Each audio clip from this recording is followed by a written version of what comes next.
رشتوں کی بنیاد دینداری رکھی جائے، دینداری رکھی جائے کہ تاکہ اکٹھے رہ کر ایک دوسرے کی دینداری سے فائدہ اٹھا کر اپنی خربوں سال کی زندگی سنوار سکیں، اپنے بچوں کی صحیح نہج پہ تربیت کر سکیں۔ ورنہ میرے عزیزو، بچے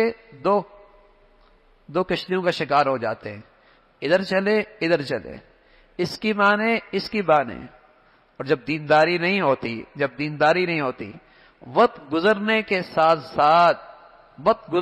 ساتھ ساتھ عورت بچوں کو اپنی طرف کھینچتی ہے، مرد اپنی طرف کھینچتا ہے۔ ہاں، وہ اپنی طرف کھینچتی ہے، یہ اپنی طرف کھینچتا ہے۔ حالانکہ جب جہاں دینداری ہوتی ہے تو مائیں بچوں کے دلوں میں باپ کی عدم موجودگی میں بچوں کے دلوں میں باپ کی عظمت احترام بٹھاتی ہیں، اور شوہر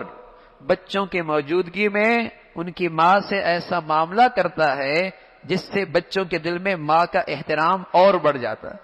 عزت اور بڑھ جاتی ہے۔ بچوں کے دلوں میں وہ بھی عزت بٹھاتی ہے باپ کی، وہ بھی احترام بٹھاتا ہے ماں کا۔ جب یہ دونوں چیزیں بچوں کے دلوں میں آتی ہیں تو ماں کی عظمت اور احترام سے بچہ اس سے بھی فائدہ اٹھاتے ہیں، اور عورت کی باتوں سے بھی اور صحبت سے بھی بچہ فائدہ اٹھاتے ہیں۔ اس سے آہستہ آہستہ وقت کے ساتھ ساتھ بچے ماں باپ کی آنکھوں کی ٹھنڈک بنتے ہیں۔ اور بس اوقات بڑے سے بڑے گھرانوں کے اندر بھی آزمائشیں آتی ہیں کچھ وقت کے لیے، لیکن ماں باپ کی دینداری کا اثر اولاد پہ ضرور پڑتا ہے، ماں باپ کی دینداری کا اثر اولاد پہ ضرور پڑتا ہے،